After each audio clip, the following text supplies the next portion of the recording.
Okay, how's everybody doing this evening? Yes, my name is Kent. The channel is Bitcoin Believer and EOS San Diego. Let's not forget the EOS part of it. And I'm back on the screen again. I haven't been on the screen for a while. So my daughter used to say in her YouTube videos, back on your screen. It's been a while, but I think there's good material to make videos about tonight. Last night I put a video up about our challenge application, and somebody wrote back, take all your challenges that you make from challenge and put it into XRP, because XRP is gonna skyrocket, go to the moon. And I told him, I wrote back, I said, thanks for the comment, but I'm making a video about XRP tomorrow night, so stay tuned. So this is the video that, that person, that I was talking about with that person. So if you have been under a rock, I'll tell you what's going on. There's only three ways in this world to make money, in my opinion. Three ways to make really big money in this world. Number one is inheritances. Number two is real estate. And number three is going public. So most of the companies that we're all aware of, familiar with in this world, the Amazons, the Walmarts, and all these different major corporations and companies, in order to get themselves going, the seed money, to get these massive institutions going, they had to go public. They had to offer a part of their company on a public exchange, the New York Stock Exchange, the over-the-counter NASDAQ exchange, but they had to offer something. They weren't going to make their business by everyday, ordinary, daily business. Like Walmart wasn't going to sell enough product to expand to across the world with their stores. Amazon wasn't going to sell enough stuff online to become the behemoth that they are today, and pretty much control online retail.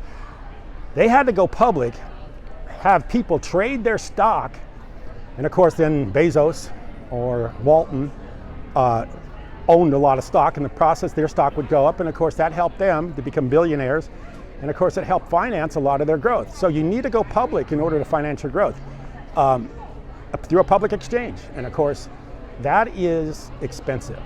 If you go public on a New York Stock Exchange or the NASDAQ, you're spending into the tens of millions of dollars, maybe more than that, I don't know.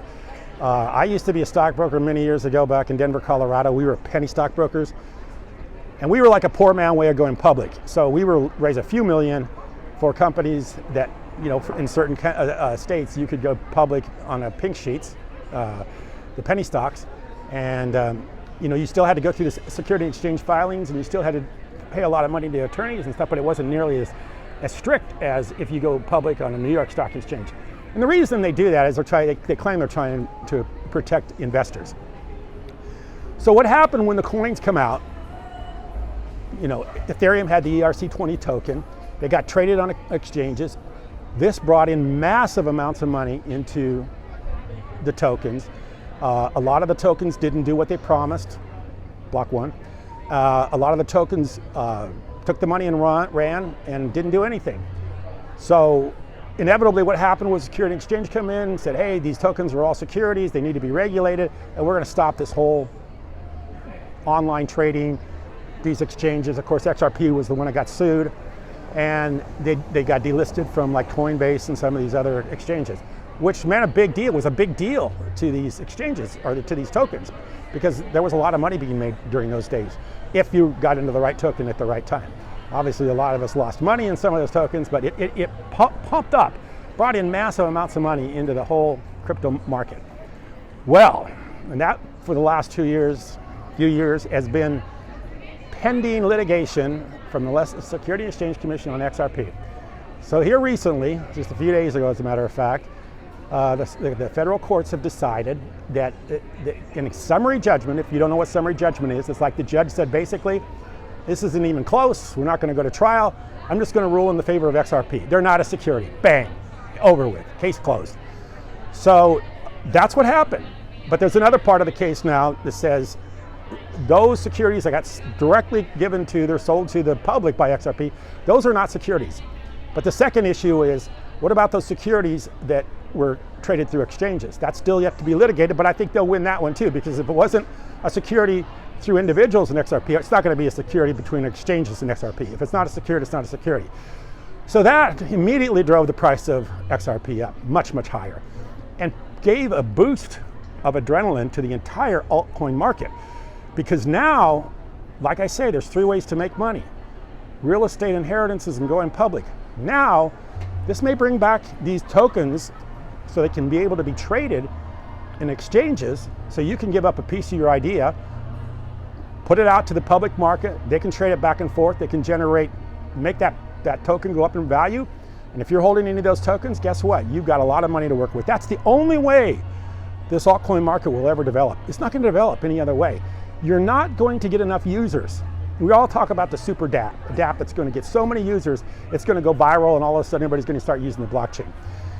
Not going to happen. It's not going to happen without outside investors. It's not going to happen without exchanges where people can trade ideas without actually doing business in the real world.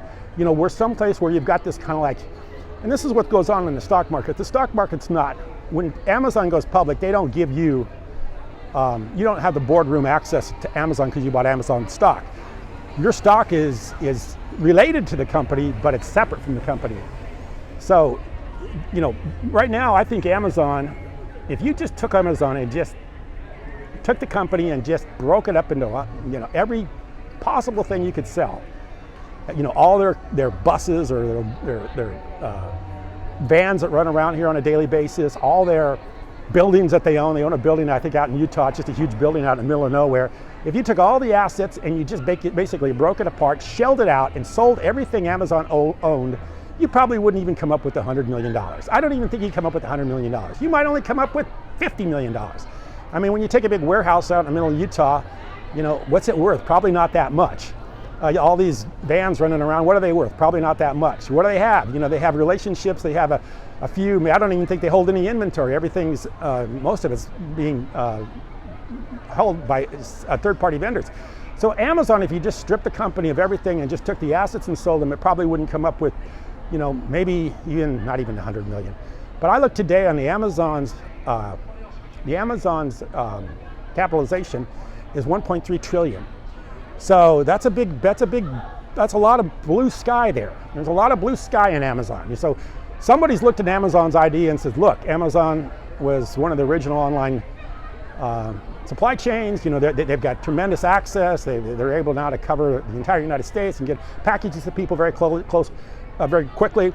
I'm going to bid that stock up to where it's worth $1.3 trillion because I believe so much in their idea. But in reality, I don't even know if Amazon makes money today. I don't even know if they're running in the red. And if they were a good, well-run operation, they probably run as close to the red as they possibly can, because obviously if you start making huge profits, what happens? Then the IRS comes in and gobbles up your money. So Amazon probably runs pretty close to the red. Barely makes any money, but doesn't have a lot of assets for sale. If they had to strip down a company and just sell assets, wouldn't be a lot there to sell. But they sell for an incredible 1.3 trillion market cap. Why is that? Because people are investing in the idea. They're looking out into the future and they're saying, oh, this is going to be bigger and better and all this other good stuff. So they actually projected this thing to be worth $1.3 trillion sometime in the future, but it's not today. Well, that needs to happen with the coins too. I mean, if we don't get a way to get these altcoins traded and let the public bring money in to buy these on a public exchange, on a market, an exchange, a coin-based exchange, kind of like Coinbase. If we can't get that to happen, then this market isn't going to happen, or this space isn't going to grow. And up until the time we got this decision on XRP, it was dead in the water. Well, now it looks like maybe the federal courts are going to allow a lot of these securities to go by as non-securities, so the tokens can now be traded. We may be looking at a whole new game here as far as the altcoins, and all of them, not only XRP, all of them could go up incredibly, including EOS. I mean, one of the issues I have with EOS right now is they just do not seem to focus on the fact that there's a lot of projects with tokens on their blockchain that just don't have a way of being able to just to make a meager existence by operating on the blockchain. So EOS should focus on trying to get those exchanges to take on their tokens. So if you have, if EOS is traded on Coinbase, they should go to Coinbase and say, look, we have tokens on our blockchain that we'd like to have traded on Coinbase too.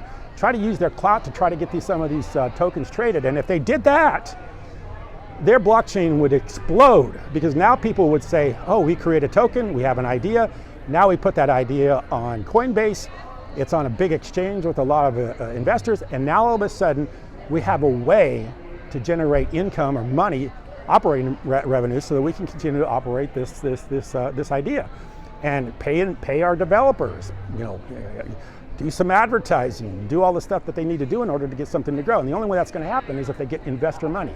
And the only way that can happen is if they can get on a public exchange. I mean, I think the grant idea is a great idea, but it's just kind of not bringing in any new blood. It's just kind of recirculating, the people that are already involved, not bringing in somebody new. When these people see altcoins go from a few cents to a few dollars, and the people out here in the real world that are trying to get by, making $4,000 or $5,000 a month, throw a little bit of money into Dogecoin or some meme coin, and all of a sudden, they have $25,000, $30,000 on a $1,000 investment. That gets people's attention. And I've seen people do that. I have a neighbor that told me he had Dogecoin back when it was really low and made a lot of money on it. But he's like everybody else, they held on to it through the good times, and it goes back to the bad times. So yeah, we're in a time where the altcoin's got a shot to really make something happen. And of course, that's going to help Bitcoin too. Bitcoin is your stable coin. Bitcoin is not technically a stable coin, but Bitcoin is your store of money, store of value.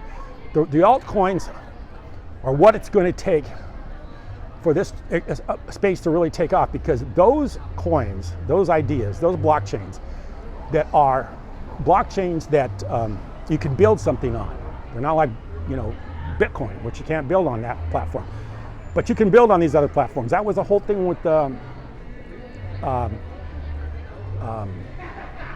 Ethereum was the first blockchain you could build something on. That was Vitalik's great idea. Made Vitalik a billionaire. Was the fact now we can build something on a blockchain. So that's where the idea is going to have to grow. That's what's going to get this space into the next level.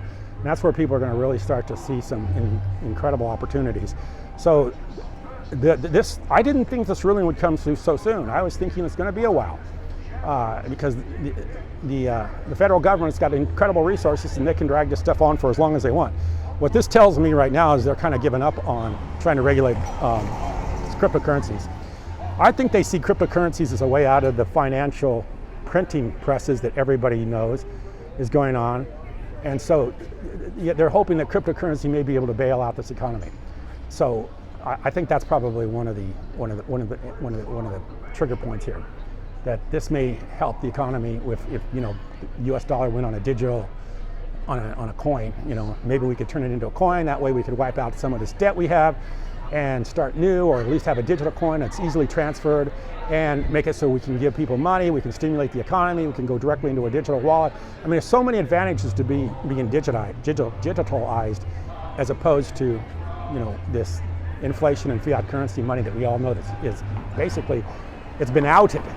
It's been completely outed. There's no future in it. So they need some other way to go, and this is, I think, the way they decided to go. So they win the federal court case. Like I say, I think they're going to probably give in. Cryptocurrencies are going to get a lot more exposure. People are going to start investing in them and using them a lot more. XRP now is like a SWIFT, a means of transferring money between banks or between institutions. So yeah, it could be a huge thing. And now XRP, they're basking in the glory of winning a federal lawsuit against the Security and Exchange Commission. So this is a huge development, and I think it's going to help EOS. It's going to help everybody on the blockchain. So yeah, in my opinion, XRP is a great idea, but I think XRP has gone up quite a bit this last few weeks. So I don't know how much it's going to go up in the near future, because sometimes this stuff's always priced into the future. Everybody's excited about the SEC win, so they'll buy XRP. So everybody's done that. So they're like pumping it up, just like people pump up Amazon, because Amazon was the big online retailer during the pandemic and nobody was going out to shop. Now it's worth 1.3 trillion. So I wouldn't be buying Amazon after everybody blew it up because they thought that Amazon was going to take over the world because of the pandemic. So that's kind of what's going on with XRP right now. Not that I don't like XRP. In fact, I think I owned a little bit of it during that whole period of time. So that's the altcoin market. That's Bitcoin. Bitcoin, I think 30,000. I never think Bitcoin's too high to jump in my opinion, because it's real money. It has a limited amount of coins ever to be made. It's worked flawlessly since 2008. 2009, I can't remember, one of those years. So yeah, it's worked flawlessly for all these years, and it continues to get more and more acceptance and be more and more talked about and more thought about as far as a currency that people will use. Not gold. Gold goes backwards. Bitcoin goes forward. So Bitcoin is digital gold, as they usually like to say. So yeah, we got a bright future. The other thing I just want to make mention of real quickly is I want to talk a little bit about what's going on here in the United States. We have a presidential election that's going to be going on, I think next November. When is the president? But it's about a year, a little over a year from now. And we got a real problem in this country. We got two candidates. One, the guy, I don't know, if they're not cherry picking these videos of Biden, he's in real trouble. He probably should be in a nursing home. And then you got a guy that can't keep his mouth shut. Every time he opens his mouth, he gets indicted again. And every time he gets indicted, he just flaunts the indictment by saying, oh, that's what I did and that's the way it's going to be. And you just need to accept it because I was a president and I can do whatever I want to do.